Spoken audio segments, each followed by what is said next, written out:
नमस्कार, मी अर्पिता नाईक आणि आपण पाहताय समर्थन लाईव्ह। प्रभाग क्रमांक 25 मध्ये साधारणपणे 40,218 इतकी लोकसंख्या आहे।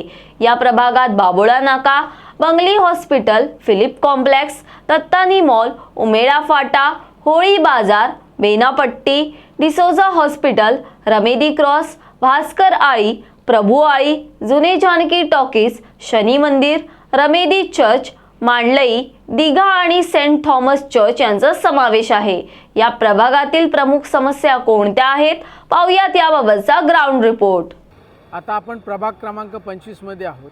प्रभाग क्रमांक 25 चा साधारण 10% भाग हा शहरी आहे, उर्वरित भाग पूर्णतः ग्रामीण आहे। या ग्रामीण भागामध्ये ड्रेनेज लाईन आणि पिण्याचे पाणी या दोन मुख्य समस्या आहेत। ड्रेनेज लाईन या ग्रामपंचायत काळातल्या आहेत आणि या ठिकाणी आता वसई विरार महापालिकेच्या नगररचना विभागाकडून बांधकाम परवानग्या दिल्या जात आहेत। आपण या बाजूला पाहू शकाल, या रस्त्यावर ड्रेनेज लाईन नाही आहे, पण पुढे गेल्यानंतर वसई विरार महापालिकेच्या नगररचना विभागाने काही टॉवरची परवानगी दिलेली आहे आणि अशीच परिस्थिती या ठिकाणाहून पुढे आहे।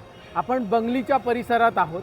आपण या ठिकाणी पाहिलं तर पिण्याचं पाणी ही या परिसरातली फार महत्त्वाची समस्या आहे। 69 गावाचं पाणी या परिसराला मिळणं अपेक्षित होतं, परंतु ते अद्याप मिळालेलं नाही।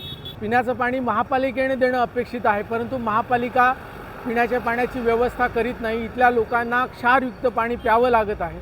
वसई विरार महापालिकेच्या निर्मितीसाठी या गावांचा महापालिकेत समावेश करण्यात आला। त्या गावांना पिण्याची पाणी देण्याची भूमिका घेत नाही।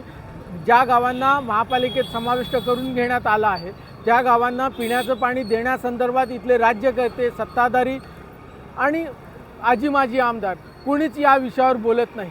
पिण्याच्या पाण्याचा प्रश्न हा इथल्या मतदारांसाठी फार महत्त्वाचा प्रश्न आहे।